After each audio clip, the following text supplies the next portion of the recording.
In the last trio, Persian Princess, Friar and Dice and Equine Wiz still whip the field in at the 500, nearing the home corner, and the filly Kimbo's Girl from Swift Platinum, the grey about to level up with it, then a length and a half Rising Sea, and they're being followed by Prince Turbo, Geiger Gem over on the outside, Queen Bay going back inside of heels, Equine Wiz getting up near the fence at the 200, Kimbo's Girl, Swift Platinum together, Prince Turbo getting a needle eye opening, Rich Red got chopped out, Geiger Gem runs on, so does No Say in It, No Say in It, Geiger Gem, Prince Turbo, Kimbo's Girl, Geiger Gem, No Say in It, No Say in It, Geiger Gem went to the line from Rising Sea, little in it, nothing in it, a bob of the heads between No Say in It, Geiger Gem, Rising Sea third, Kimbo's Girl, and close up Persian Princess, Friar and Dice, right behind them Swift Platinum, and then Prince Turbo didn't get a lot of room down on the fence, and chopped right out of it was Rich Red when he was going for a run, and Equine Wiz back there as last, and was there pretty much right from the word go. Bobbing finish, No Say in It, ridden by Daniel Stake. The Lindsay Smith trained 3-year-old will get the nod from Geiger Gem. It was desperately ridden. They were off their feet, but No Say in It on the outside with that last lunge will get there. Number 7, the Smart Missile gelding, trained by Lindsay Smith and ridden by Daniel Stake.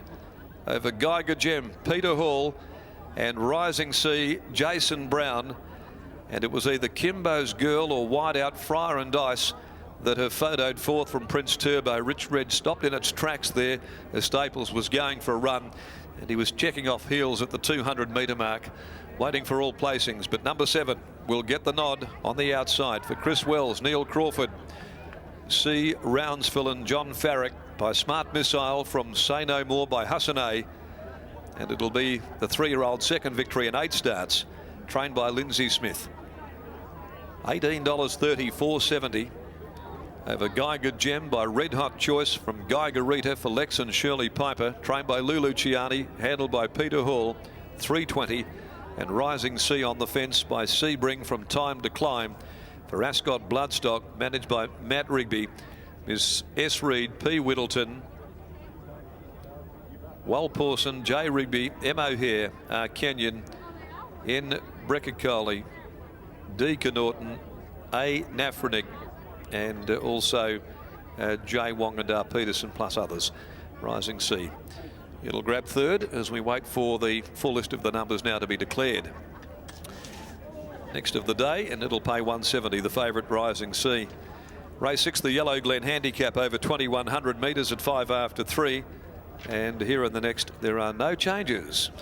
Well, we'll go downstairs. It was a test of attrition late. They were really grinding here after the pace had been on. It was a very fast run, 1,600. And those leaders were off their feet late in the race. No Say in It. Geiger Gem eventually knuckling down to fight the finish of the race out from Rising Sea. Official placings are 7, 2, 4 and 6, and we'll have margins and also the time to hand very shortly. In the meantime, though, let's head back downstairs into the winner's enclosure. We've got Lindsay Smith down here to take a look at No Say in It. Lindsay, this is a horse that we know has got plenty of ability, but sometimes a little bit inconsistent. Yeah, he has shown a lot of ability, and a couple of starts ago I thought the horse would go good at Ascot, and he was the first horse beaten. We took him home, and as it was documented, he had ulcers, grade 4 out of 4 ulcers, and we treated him for it, and he came good. In his run the other day, he sort of rode him up on the speed because he drew barrier 16, and he looked the winner, and he stargazed around. He's a big sort of Dumbo. So we rode him back from the gates today, and Daniel was able to take off on him because he's a one-striding horse. So yeah, it was good to win the photo, but he has got the biggest head in the world. I spoke to owner Chris Wells just a little bit earlier, and I thought he summarised it really well as well. He said there's a good horse under there, but it's just about finding the pattern and finding the quirks that bring that good horse out. Yeah, that's what we spoke about before the race. He's had different jockeys, and we've always liked him, but we just said down, ride him cold, make a couple of decisions. If they're right, they're right, but if they're wrong, well, we can go back, and if he could stay with him and put us on the right path, well, he's on the right path. As we said, you guys do believe he has the ability. Can he play a part in some of these bigger 3-year-old races coming up, or you just continue stepping through the grades? He'll go through the grades and he'll most probably finish up in the Guineas, but that is most probably too hustle and bustle for him, but because it's worth a lot of money, he'll go in it. And then I think you'll find when he gets into the Diana or whatever they call them nowadays, that may be where he's set outside the leader or something like that. Lindsay, appreciate the honesty. Best of luck for the remainder of the day. Cheers. There's Lindsay Smith. We'll grab Dan Stake now as well. And Dan, a really good performance there. No saying it just continues to improve with each run. Yeah, it's the first time I've ridden him, but I was quite impressed by his strength. You know, I thought today was a fairly solid run race. It was a strong run race, and yeah, he was toughest at the finish. Showed a lot of fighting qualities, didn't he? As you mentioned, a Geiger Gem was there. We saw Rising Sea fighting back as well, but he just continued to give that little bit more. Yeah, I didn't ask for a full effort until the last 50 metres, but I asked a bit of him beforehand, so it was good that he was able to get there.